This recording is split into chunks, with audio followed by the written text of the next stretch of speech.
Жасым 40-та, әлі тұрмысқа шықпаған 10 жақта отырып қалған қызбын. Сыныптастарым, группаластарым көргенде ең бірінші: осы уақытқа дейін не бітірдің, ғылым докторы болдың ба дейді. Тұрмысқа шығып, бала тууыңа не кедергі болды дегендері ғой. Аузыма сөз түспей абдырып қалам. Бір сыныптасым 6 баланың анасы. Ол осы уақытқа дейін жұмыс істемеген. Ол да менімен кездесіп қалғанда мен мейлі адам санын көбейтуге үлесімді қостым. Мүмкін менің өмірге келгендегі миссиям со болған шығар. Ал сенші, ақыры күйеуге тимеген екенсің. Жағдайыңды жасап алмадың ба? Біліктілігіңді арттырып, магистратура, докторантура оқымадың ба? Сенің орныңда болса мен, деп бастайды сөзін. Расында айтар жауабым жоқ. Тым болмаса пәтерім, көлігім бар болса да соны айтар едім. Не карьера жасаған жоқпын. Мен өмірімнің осылай болғанына анамды кінәлаймын. Айналамдағы адамдар менің осы уақытқа дейін анамның көңілін табумен, оның махаббатын жеңумен өткенімді білмейді ғой. Ал айтқанымен олар түсіне қоймас. Тіпті барлық ана баласын жақсы көреді дейтінін білемін. Өйткені олар ана мейіріміне, махаббатына бөленіп өскендер. Мүмкін мен үйдің жалғыз қызы болсам, жағдайға соншалықты мән бермес пе едім. Кім білсін, біз үйде 3 қызбыз. Әкем мен 6 айлық Қызылшақа кезімде кетіп қалған екен. Нақтырақ айтсам, басқа әйелге кеткен. Себеп белгілі емес пе? Маған ұл бала керек, сен тек қыз туа бересің деген. Бастапқыда менің қыз боп туғаным үшін әкемнің басқамен кеткеніне анам мені кінәлайтын шығар деп ойлайтынмын. Анам 2 әпкемді ерекше жақсы көрді. Оларға жаңа киім әпереді, ал маған солардан қалғанды кигізеді. Олар ауыра қалса жаны тынбай шапқылап кетеді, ал мен ауырсам дәрі береді де қояды.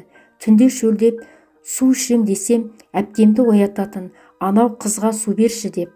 Жасым 6-7 жаста болса да, оның бәрі әлі күнге дейін есімде.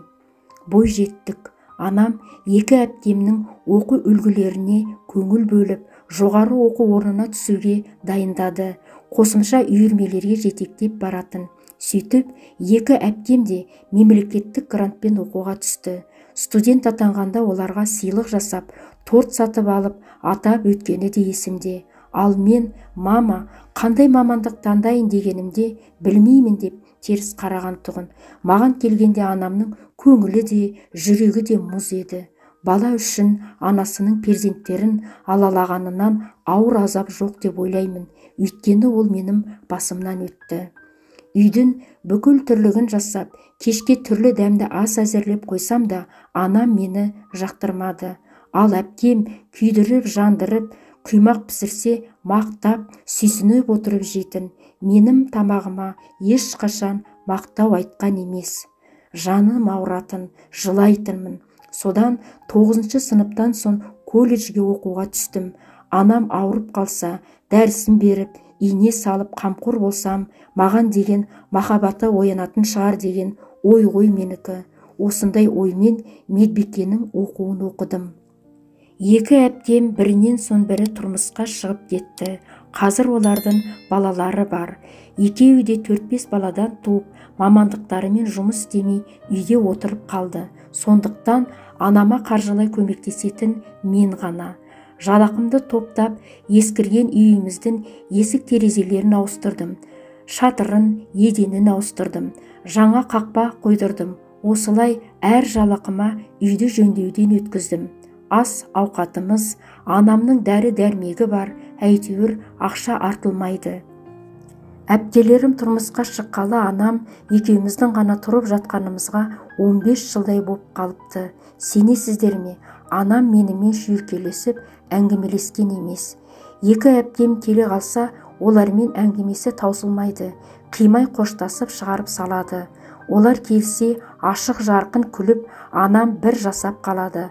Ал олар кеткен соң қайтадан сазарып, түрі өзгереді. Мама деп сөз бастап әңгімелесуге қадам жасаймын. Сериалым басталды деп бөлмеден шығып кетеді. Сөйтеді де теледидар алдына жайғасып, күні бойы сериалдар көреді. Мені ұнатпайтынын, сөйлескісі келмейтінін аңғарам.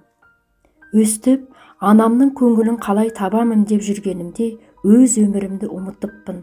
Жасымның 40-қа келгенін байқамадым да. Өткенде анамнан: «Мама, мені неге соншалықты жек көресіз?» деп сұрадым. «Шынымды айтайын ба? Сені көрсем, әкеңді көргендей болам» деп бастады. Осы уақытқа дейін мен әкемді көрген емеспін. Анамның көңіл күйін бұзбайын деп әкем туралы ешқашан сұраған да емеспін. Ал анамның айтуынша мен әкемнің көшірмесі екенмін. Түр келбетім, бойым, қолым, тіпті мимикалық қимылдарым мен мінезім де әкемнен айнымайды дейді анам. Әкеме ренжи берсін, оны жек көрсін, бірақ менің не жазығым бар? Әкеме ұқсағаным үшін жек көру ақымақтық емес пе? Үп-үлкен адамның «әкеңді жек көрем, әкеңе ұқсайсың, сені де жақтырмаймын» дегеніне не күлерімді, не жыларымды білмедім.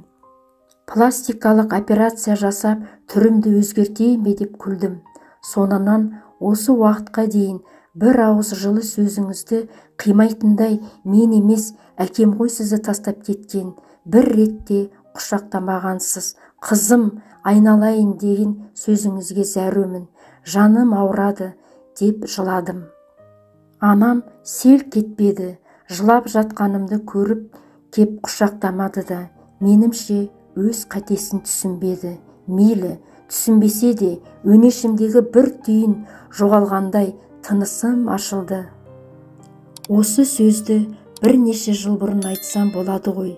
Себебім нақты білген соң иығымнан бір ауыр жүк түскендей жеңілдеп қалдым. Тіпті күннен күнге анамның мейірімі, махаббаты да қажет еместігін түсініп жатқандаймын. Анаммен осылай ашық сөйлесіп, өз ойымды айтқаннан кейін көзім шайдай ашылғандай. Анам, анам деп оның бір жылы сөзін үшін өз өмірімді ұмытқаныма өкінемін.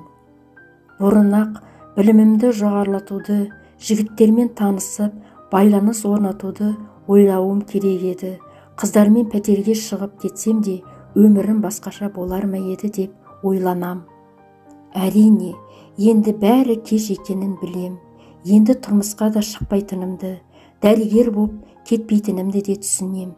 Сондықтан да амал жоқ, бұрынғыша суық жүзді, жүрегі мұз анаммен бірге тұруға мәжбүрмін.